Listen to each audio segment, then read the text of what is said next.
Welcome to my channel. I'm Heather from Virginia, and I just completed a really fun, cool experiment with growing tomatoes and peppers that I want to share with you guys today.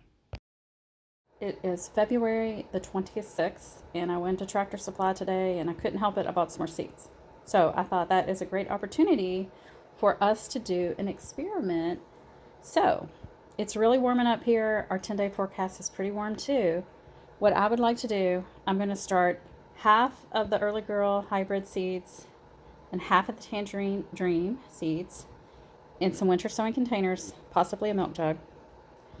And I'm going to start the other half indoors in my grow light station here.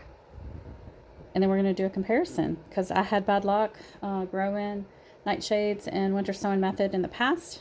Possibly could have been a soil issue though. So I do want to try it again, and I think this will be a great direct comparison. Start them both on the same day, same soil, same seeds.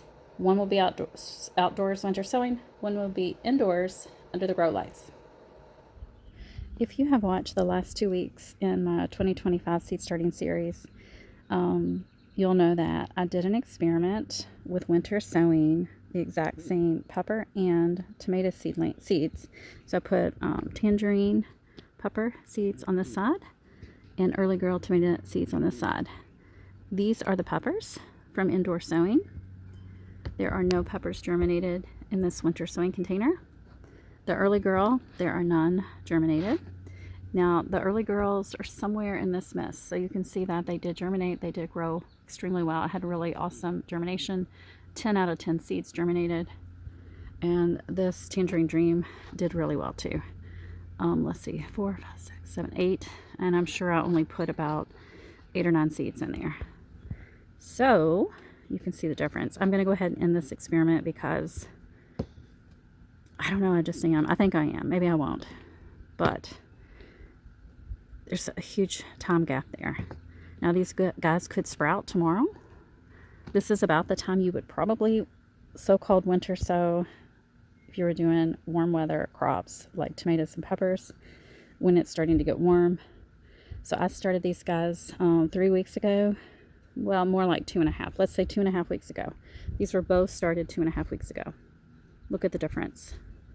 I don't know. I'm just so far not had great experience winter sowing nightshades. So I'm probably not going to do it again, although I probably will do this experiment again at some point. I may just stick this off to the side somewhere. Maybe something will germinate. Maybe they will do great. I will update you on that, but so far, not impressed. And here are the 4-week-old babies,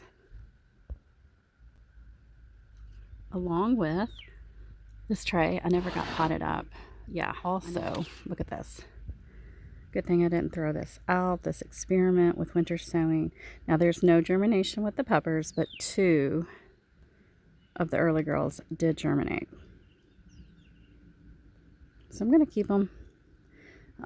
Of course, still, I did much better with my indoor sowing than this winter sowing experiment. Of course, more could germinate, but those seeds have already been sitting in there for like 2 weeks at this point. Maybe 2.5 weeks. They may start to rot. We've got a lot of things to take care of today. With it being so hot, I don't even know why I still had the lid on. But as you can see, I've got 2 peppers, very tiny, that did germinate, and 2 of the Early Girl, and then 1 just starting right there. Time-wise though, they are so far behind versus indoor sowing. So that's kind of like a clarity for me that yes, I need to continue to do my indoor sowing of my nightshades because you know, it's almost planting time for me. In fact, I did put a couple things in my green stock today, and some dwarf eggplants and some micro dwarf tomatoes. So we are getting warm, and it would be sad if my tomatoes were that size, because I could probably plant out in another, let's say, week and a half, too, being very conservative. I like to be more conservative and wait until things are really warming up. But there are people in my area who are putting in their summer gardens. didn't say the date already. It's April the 5th, and I'm going to go ahead and conclude the winter sowing versus indoor sowing of a nightshade experiment. You can see I've got 3 of the early girl, and this is technically 1 that has germinated. We'll just say 3 of the peppers. So I planted 10 seeds in each side, 10 peppers, 10 tomato seeds. 3 out of 10 only germinated. That's 30% germination. So that's pretty low, versus my indoor germination rate for both varieties of seeds was around 90 to 100%. So that concludes the experiment on that, and I will just indoor sow early my nightshades from now on, and not fool with any winter sowing. So what do you guys think? Have you ever winter sown nightshades, tomatoes, peppers, eggplants? What was your experience? What was your germination rate like? So the first time I did it, I'm going to say the plants I grew developed a fungus.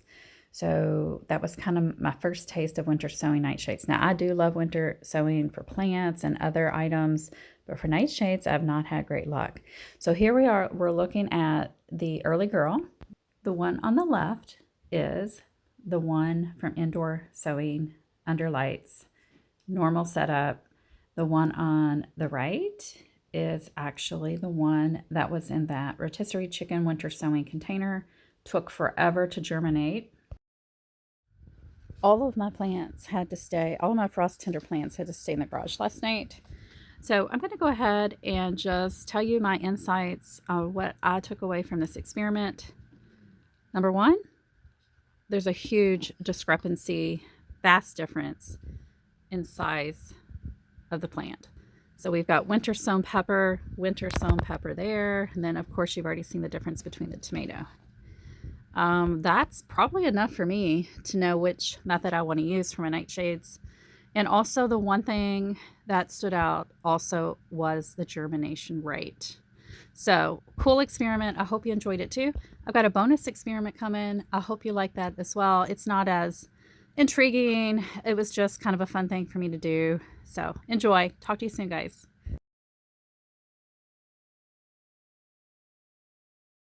I'm going to go ahead and set up the experiment for Eva Purple. So you can see I have 2 packs of seeds, right? The same thing, Eva Purple. I'm not going to use both of the seed packs. I'm only going to use 1 seed pack. We'll use this one for both cups. I will use the exact same seeds, but one will have the seed starting mix. One is going to have the soil blend that I am using this year. I've already got my label ready. So one of them, the one on the right, is going to be the seed starting mix. And then the one on the left is going to be Eva Purple potting mix. So, and you'll be able to see the difference in the soil in just a second after I get them seeded. The one with all the coconut coir, the seed starting mix, is definitely a paler color. It doesn't have as much rich fluff to it. And so we'll have a lot of perlite in the one with the potting mix. So even if the labels get mixed up, we're going to be able to tell them apart. All right, this short clip is for you guys who have been following along from week 0 when I started these seeds all the way through now week 4 and 5. So I did an experiment. I had an old bag of seed starting soil, and I wasn't sure if it was from 2023 or 2024. I do believe this soil I had in 2024 had a salt issue with the coconut coir, and all of my plants were getting stunted. Other people had the same problem with that same soil. So I decided to use the 1 bag I had left versus what I used this year, which was just pure potting mix that I shifted out any large mulch chunks. And here is the difference. So we've got this. So the one on the right is the actual seed starting mix. The one on the left is the potting mix, which had fertilizer. The seed starting mix had microscopic amount of fertilizer compared to the potting mix. So these are flopping over a bit. Sometimes you get a little floppiness with too much fertilization. I don't know if that's the problem or not. I will say the seed starting mix did germinate first, but these germinated right behind, equal amount pretty much. This one might actually have a few more germinated. I'm going to count them here and I'll put it up on the screen. But yeah, so this is the difference. Got some floppy ones over here that were a little bit slower to germinate. That can be fixed with potting up. Same exact light, growing conditions, water. So overall, not a very controlled study because I couldn't remember when I had bought that soil. Yeah, so I've got some plants. That's all I know at this point.